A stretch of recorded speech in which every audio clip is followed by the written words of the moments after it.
for redfish in the southern states along the Gulf of Mexico and in the southeast is as exciting as it gets. Whether it be the heat of summer or the dead cold of winter, you can always return home with your arms throbbing from the pull of a red, which is one of the many reasons why anglers target the redfish, also known as the red-jaw channel bass or the spotted tail bass.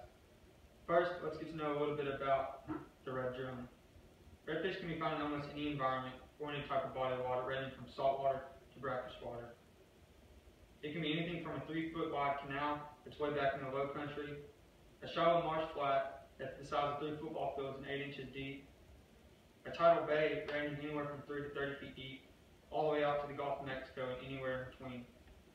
The fish usually eats almost any bait that crosses its path, and it's an aggressive eater with a fight somewhat like a runaway UPS truck. The population of the redfish has made a comeback since the late 80s. The regulation of the redfish have gotten stricter and stricter, which in return, anglers have seen better numbers and quality of fish being caught. You can catch a redfish from land, kayak, a bay boat, a bass boat, shallow drafting skiff, or any boat for that matter. It can be caught almost anywhere. For how popular the redfish is, many anglers don't know that to catch or even find the fish during different times of the year. You can find the old spotted tail anywhere that there's bait fish, crabs, or shrimp. These bait fish can be found at any other previous location. The jetties are a good place to find redfish, but it's also one of the most dangerous places as well. Between the strong current, big swells, and the rock barriers, the jetties can be a treacherous place for an inexperienced boat operator. When trying to locate redfish on the jetties, you'll want to look for good drop-offs on your depth finder and reefs.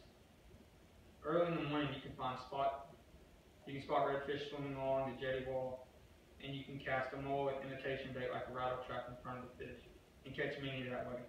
You can also search for schooling redfish out on the surface, which normally are larger fish called bull reds.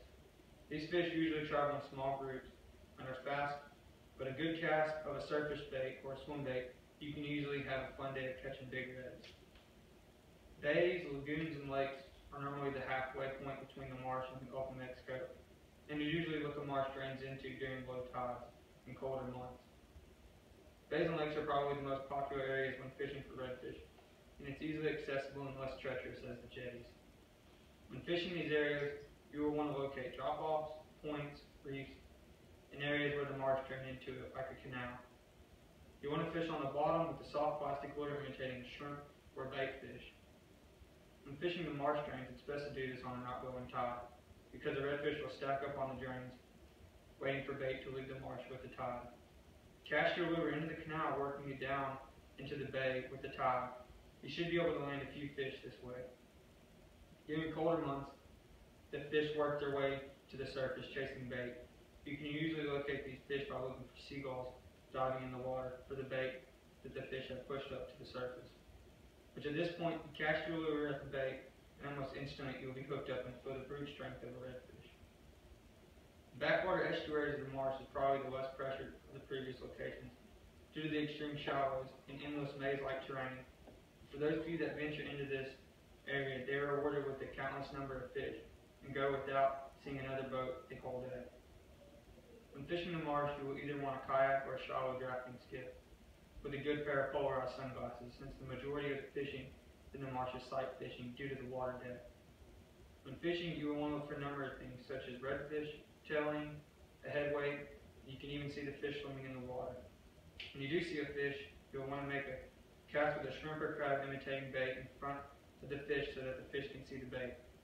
But be careful not to cast on the fish, you could spook it and it will swim off. Fly fishing is very popular for redfish in the marsh. It can be very rewarding for the angler. With the redfish's population on the rise, and the popularity of the sport also on the rise, many people are going to enjoy chasing after the fish. So if you're from North Carolina or from South Texas, and everywhere in between on the coast, you can enjoy catching the reluctant redfish.